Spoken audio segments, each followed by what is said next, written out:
All right, Chris Cuomo, from CNN, had DINO on his show. DINO. Yeah. Well, there's a blast from the past. Yeah. Just so our audience is clear on what that means. It's a Democrat in name only. Oh, right.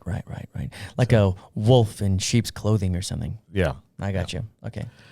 So this DINO is his name is Joe Manchin. Manchin. Manchurian. Manchin, yes. That's Yeah. right. All right. From West Virginia. What, the great state of West Virginia. Oh, yeah, sorry. The great poor state. The great state where 1 in 4 kid lives in poverty. Yes. Where Round of applause for the governor there. where stimulus checks were highly popular, That's right. even though they voted for Trump. There's an overlap here somewhere. Yeah. That's good. Yeah, so he was on CNN, Chris Cuomo, talking about the plans for the infrastructure bill. That's what it was. And Chris Cuomo pushed him on that, saying, how are you going to get this through? How are you going to pass these bills? But will they vote? You know, just for some context that you laid out in the history, McCain was the one vote that stood between Trump getting what he wanted and not. There was one soul of conscience. And I take your point, so I don't see that as working together. But I do agree with you about process. I think it's the right thing to do to put it into committee, have the amendments, see the markup, because then you allow good faith of process. That is minority involvement as envisioned by the founding fathers with respect to the Senate. The filibuster was not. You know your history. That comes out of Jim Crow. And even though the great senator from your state was one of the authors of how to use it, it was not from the founding fathers. It's not in the document. And it arguably has never been used to make anything great happen in this country. Well, I think my argument to you on this, for the sake of discussion, the Senate was designed to be different. I think you'll agree on that. Yes. And Robert C. Byrd used to explain to me, because when I was governor, we would talk, and he was a great mentor and a great friend.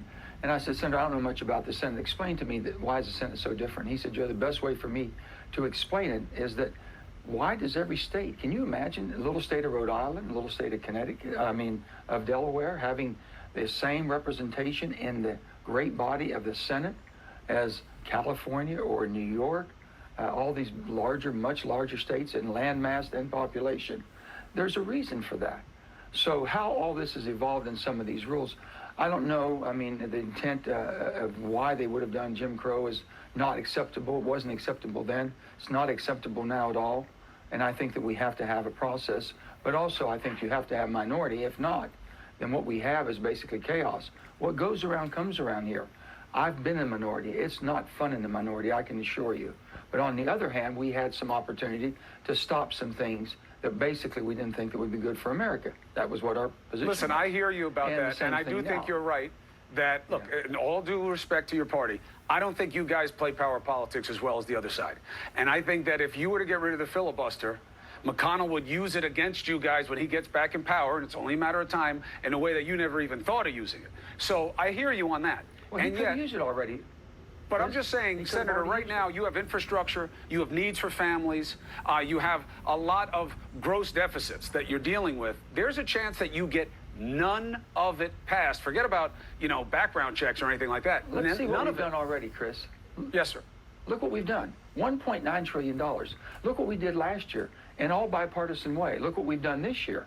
We didn't do it with a bipartisan way, but we did it because it needed to be done with the pandemic that we had. We did it at $1.9 trillion. But you didn't do it bipartisan. Input from the. No, we had a process of bipartisanship to a certain extent. But then there were no votes. There would have been more, but there wasn't. But there was one. Well, we never. We didn't try. We had some votes as far as in the.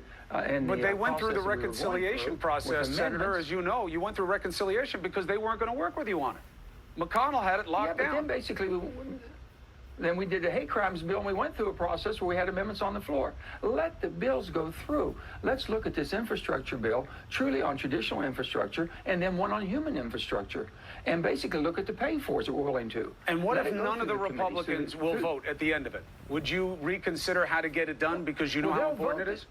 Well, then you have to basically look at what package we put forth that was reasonable, that basically everybody had input, And even if we made adjustments, let's say with amendments, and at the end of the day they don't vote for it, then we'll have another discussion then. So you're open to another discussion if they show bad faith after you give them due process? Well, you're talking about reconciliation. You're talking about starting out with reconciliation. No, I'm not. Where there's very little input. No, I'm not. I There's have very little argued your movement point there. consistently. I think you guys are making a mistake by forcing the process and allowing them to claim high ground and say, look, they won't even let us look at these bills. They give us no input. I think you should have the amendment. I think you should have the markups Joe in committee. Joe. Go ahead, Right, sir. okay. We agree on that. Joe Biden has got more done in 100 days. But not than with I think them. Any president in my time that I can recall. Not with them. Basically, he got more done. He's put a plan out there, and he got more done. But not with and them. We got it done, okay? And But we're not moving with in the right them. direction. Not with them. But you've heard Joe Biden. He wants it to work. It will work. But I they know it don't will want work. it to I have work. all He the just told you, confidence and I'm faith. stopping the administration. He just said it to you, You don't Senator. know. You don't. He just said it. That was one person. He's the head. That's one person. He's the leader. He's not controlling all of that. I can assure you, we would not be having the discussions. There wouldn't be an offer on the table of $500 or $600 billion of infrastructure. A starting point, which I think is a good starting point. Let's look at what we've done.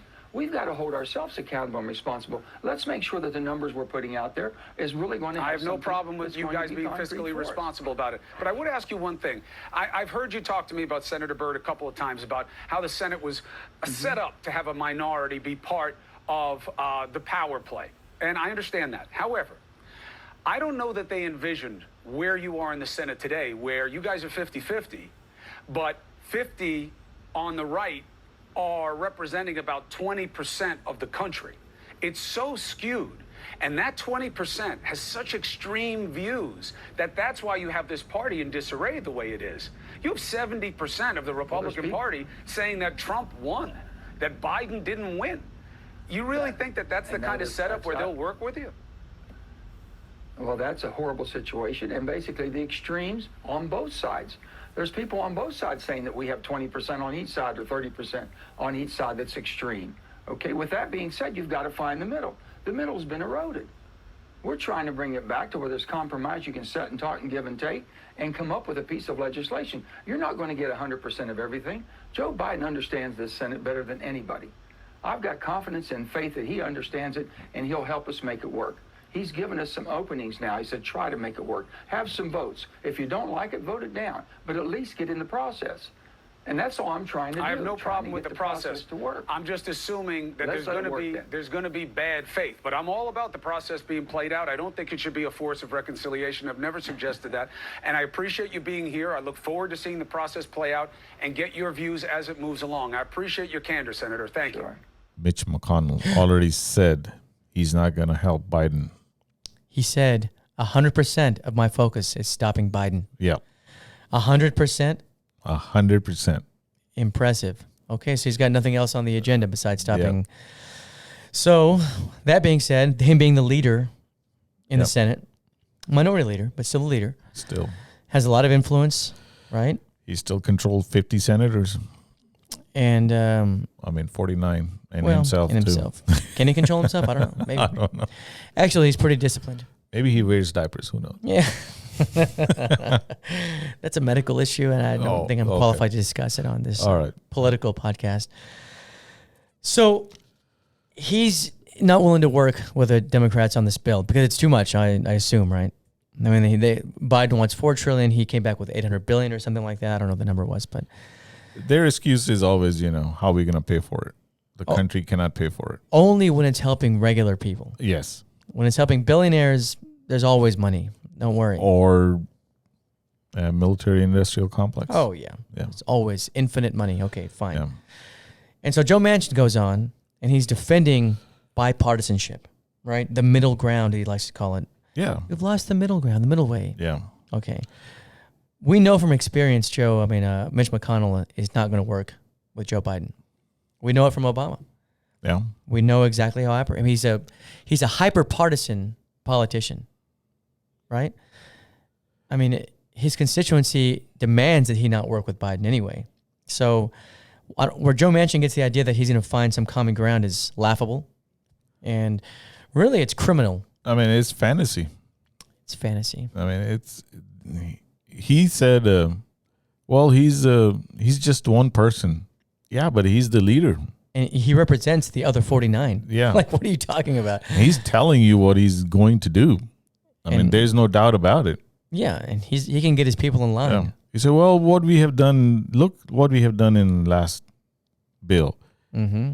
Yeah, you got no Republican votes for it. So what have you done? Yeah, but there was a process. Yes. He's happy about the process. Which amounted to nothing. Yeah. To no votes. It was a process that led to nothing.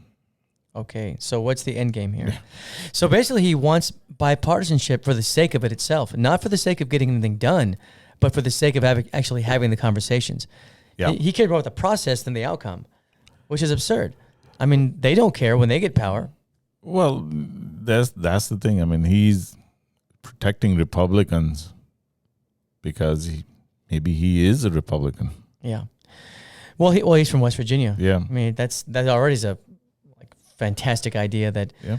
a Democrat's running in West Virginia. But whatever the case is, Yeah. Chris Cuomo, he said what we've always said about Democrats. They do not play power politics well. No. They are amateurs. I mean, they look like children. I mean, against the Republicans. I don't know what they think they're going to do with this, but I don't know. I don't know how this plays out, besides nothing getting done. I mean, it's not. I mean, he said that, well, we have to go through the process and see if they put forth any amendments. And then after that, they have bad faith. Well, they already said they're not going to do that. Yeah. So you can have all the amendments and talk, and eventually you are going to have to decide if you're going to go with the reconciliation or you're going to have to end filibuster. Which One of those two things. Yeah. And again, which Cuomo even brought up, it's not in the Constitution. Yeah. It doesn't exist. It actually existed in the House for some time, and they got rid of it. So it can be removed. It's not like, it's not gospel. It's just a rule. It's just a rule. That's all it is. It's not a law. So Yeah. I don't, but of course he wants the minority to have a voice. Okay. Which I am all for it. I mean, we should have a process. But there should be a goal. Yeah. The goal is to pass the bill. In good faith. Yeah. Right? I mean, having a conversation is fine, but if it's not in good faith, there's no point in having it at all. Yeah. Right? Just get rid of the filibuster and pass whatever you'd like. Yeah. But they're not doing that. No. And they're not doing that because of Joe Manchin and the people like him. And I think he's enjoying the limelight. And he's enjoying the attention. He thinks he's at the center of the room, and everybody's looking at him and in his dead feels eyes. important. Yeah. Really, he's just a laughingstock is what he is. Because it's transparent what he's doing. Yeah, he wants to be on the news shows. It makes him feel important. But guess what? As you're doing that, nothing else is getting done. Because these people aren't going to work with you, and they have no incentive to work with you. Yep. The more they can delay you and stall, the better their chances in 2022 are. I mean, 50 senators represent 20% of the population, basically. Yeah, that's right. They're 20% of the craziest people. That is a disproportionate amount of power. I mean, I don't know how West Virginia has 2 senators. Why? Yeah. I don't understand why North Dakota, why would we have 2 Dakotas? 2 Virginias? Come on, I man. mean, it's the same people. Same people. A lot of things don't make any sense. 400,000 people are represented by 4 senators, where California has, 35, 40 million people? Yeah, with 2 senators. 2 senators. Yeah, that makes a lot of sense. Okay, sure. And in doing that, I mean, again, the power, like the representation is ridiculous. I mean, then you have people like Joe Manchin who can stall legislation that could help a lot of people. And his people from his state. Especially, it's one of the poorest states in the country. Yeah. I mean, well, but you want to have bipartisanship. I just don't get it. I have not heard anybody say when they were holding their stimulus check, say, look at this check. It's bipartisan. Or asking the or question, it's not bipartisan. Is this bipartisan? Otherwise, I'm not going to spend it. Yeah, we don't make those distinctions. It doesn't matter as long as it gets done. When I'm driving on the road, I never ask if was this pass through bipartisanship? Well, that's because you're an American. I mean, true patriots would care about the method that it was. And they wouldn't actually. Yeah. So I think the problem with Joe Manchin is he has too much decorum. Yeah. And That's why we started this. And that's why we're at odds with Joe Yeah. Manchin. He has too much decorum. And until he gets rid of it or is disabused of it, nothing gets done. He needs to get some no decorum from Mitch McConnell. He needs to donate some decorum. Yeah. Not pledge, but actually donate decorum. He needs to donate it to other side. Yeah, they need it more who rammed through 3 judges and a tax cut bill, which went to the most of it, 80% of it went to the top 1%. Yep. That's right. And they never asked how they were going to pay for it. No. So we're having a deficit. Where's the money going to come from? Well, who cares? It's already showing that it's going to create $10 trillion worth of deficit in 10 years or something like that. Perfect. Yeah. Well, that really worked out, huh? Yeah. So, yeah, we would ask all of our faithful followers to write Joe Manchin, harass him through email or text, and have him, vote the right way. Have him do the right thing. The filibuster should go.